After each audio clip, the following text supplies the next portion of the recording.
Moshe from Israeli Krav International, and I'd like to talk about the beginning of the teaching process, how we got to where we are today, for those who are interested, for those who are members, and so forth. I never had any intention to teach martial arts. I went to college to study business, and at the time I was working at a bank. And one day in synagogue, some of the kids sitting next to me noticed my hands. In those days, my hands were very, very calloused. I've worked hard over the years to reduce the calluses because I got so many weird stares, but my hands used to be covered with just dry skin, and the right hand is still somewhat broken. The fingers are still bent out of shape, but in those days, my entire knuckles were white from board breaking and from knuckle push-ups and so forth. And it got to the point that people would just stare at me, and I decided I didn't want that anymore. But in the synagogue, these young boys noticed my hands, and I was a newcomer in the community. The following week, I was invited over to the Sabbath dinner to one of the families, and finally in the middle of the dinner, one of the boys broached the topic and said, "Why do your hands look this way?" Finally I said, "It's because I trained in karate." And they said, I knew it, he's a karate master, he's a grandmaster." And I said, "Whoa, no master, no nothing, no teacher.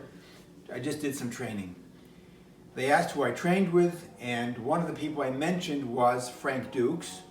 And they said, Frank Dux of Bloodsport?" I said, "What are you talking about?" I said, "Frank Dux was just my friend's brother. He had a small dojo in the valley in California where I lived." "You never heard of Frank Dux?" "Sure, we all heard of Frank Dux. He's an international superstar from the movie Bloodsport." I said, "What movie?" They said, "You're a Frank Dux student and you don't know about Bloodsport, the greatest martial arts movie ever made?" I said, "I don't know what you're talking about." And then sitting there Friday night and having dinner, suddenly my mind began to go back to the 1980s. And suddenly, blurry but beginning to get into focus, I pictured us sitting after class in the dojo, Dux Ninjutsu in the valley, and there was Shidoshi Frank, as we called him, telling us, very vague memory, about some new young actor from Europe who spoke French or something, who's going to be playing a part about depicting his life story, and they're going to make a movie about him. So it went in one ear and out the next. It's like saying, yeah, they're going to make a movie about my life. Sure, right. Paid no attention to it. But sitting there Friday night and hearing these boys talk with such enthusiasm, I thought, oh my God, he wasn't kidding. They actually did make a movie. Saturday night I went out to Jerusalem, to the Machne Yehuda market, and I looked for the video. This is before they invented DVDs. Got the video, came home, put it on, watched it 3 times. Couldn't believe it. They actually made this movie about him. So he was telling the truth. Amazing. So, and then I began to get a reputation in the community as a martial arts expert, although I was far from that at the time.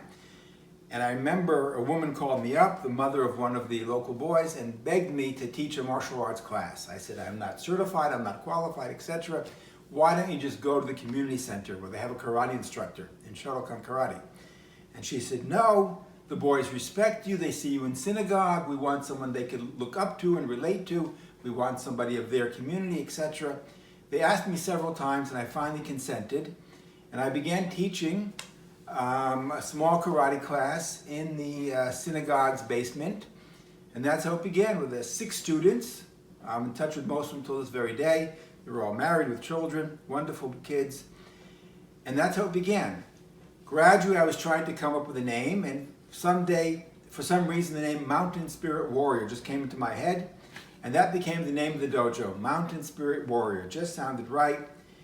And at that point, I began training with Sensei Itai Gil in Jerusalem at a place called Matnas Tikvatenu. And I began to incorporate the elements that I learned in America in the Kyokushin Karate with the elements that I was learning now from Itai Gil, as well as the judo and the jiu-jitsu and the ground fighting. And this was the beginning of our style, a mixture of these 2 approaches, but more and more the kicking of Kyokushin Karate and the ground techniques, the grappling, the knife defenses, gun defenses, and so forth that we were learning in Jerusalem with Itai. And that was the beginning.